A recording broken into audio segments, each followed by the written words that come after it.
Hello everyone and welcome back to my channel. My name is Otuwa, and in today's video, I'm going to be sharing with you my top tips for creating a realistic budget in 2020. Now 2019 is almost over, and as usual, a lot of us are carrying out our reflective exercises and also creating our plans and budgets for the following year. Now, one thing that I do find a lot of us do is create very unrealistic budgets that we are unable to stick to in the following year, and hence end up giving up on our budgets really quickly early on in the year. My job today is to help you guys or share some of my tips that are very valuable to me when it comes to creating my budget for the next year. My first tip here is to analyze your bank statements for the last 3 months. Now, this is very important because you want to understand your recent spend habits and also see areas where you find yourself doing either impulse purchases or spending on your guilty pleasures.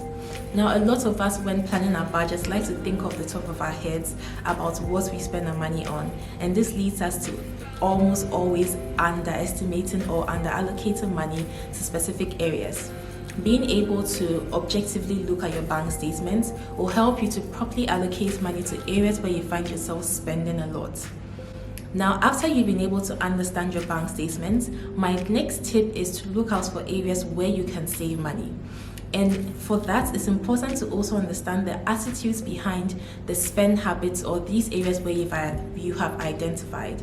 So for example, for me, I noticed that I did a lot of impulse purchases when it came to my grocery shopping. And this was mainly because when I go to grocery shops, I find myself being easily distracted from my grocery list, and I end up buying things that I really don't need. So one thing that I'm trying to do next year is to do more online shopping, which will help me to streamline and focus on the list that I have and buy things that are actually on my list and things that I need. So you can look at your bank statements as well, look out for areas where you find yourself overspending, and try and also understand the behaviors and attitudes that are associated with those areas to be able to better plan for how to save on such areas. Now, my next tip is to look for a template that works for you. Now, we are all very different people, and there's so many different templates out there that you can use for budgeting. You can use your Excel sheets, their mobile apps, and you can even write in your journals as well if you find yourself to be someone who loves to journal.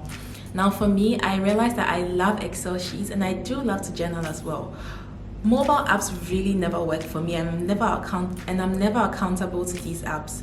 So what I decided to do was to write down my budgets and then transfer this into an Excel sheet, because I find myself opening my Excel sheet more often than usual and also doing a lot of journaling. So this helped me to be more accountable in 2019, and it's something that I'm going to carry on in 2020. Now, another thing that I've also noticed is that recently most banking apps also give you the chance to set goals or create separate accounts in the same current or saving account to help you to achieve your investment goals or your saving goals as well. So this is something that you can look at on how to maximize your banking apps to be able to help you achieve your financial goals for 2020. Now, my next tip is for you to also allocate money in your budget for your guilty pleasures and your impulse buying. Now, we all know that our attitudes don't change overnight, and for 2020, let's learn to be realistic. It's really important for you to be able to accept and know that you have these guilty pleasures and you have these impulse buying tendencies as well.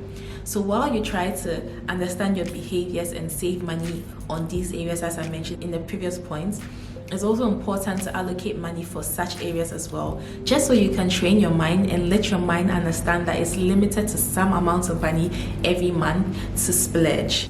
Now, this is very important because it helps you to be more realistic and helps you to account for your money much better. Now, my final tip and most important tip is to choose you first. Now, I am a firm believer in allocating money to your investments and saving needs first. Your investments needs could be in many formats. It could be investing in yourself by taking courses. It could also be in investing in your business ideas and also investing in stock, bonds, and treasury bills. Now, this is really important because these directly affect your future as compared to all your other spends. And it's important to allocate money for that first and build or invest into your future. So this is something I actually started doing in the late quarter of 2019, and I'm already seeing the benefits of it. It's really important to sit down and think through your life and identify areas of your life where you want to invest into. So for me, it was investing into starting my YouTube channel, and I'm so super excited for doing this this. I feel like it's one of my most proud investments, and I think everybody needs to sit down, think through what you want to develop in your life in 2019, and allocate money first for that. So we've come to the end of the video, and I'm so thankful to you guys for watching through to the end. Now don't forget to like, to comment, to subscribe, and also to share my video. And if you have any comments or any tips on your planning for a realistic budget in 2020, don't forget to leave them down in the comment section. Thank you so much guys for watching, and have a lovely day, and I'll see you in my next video. Bye guys.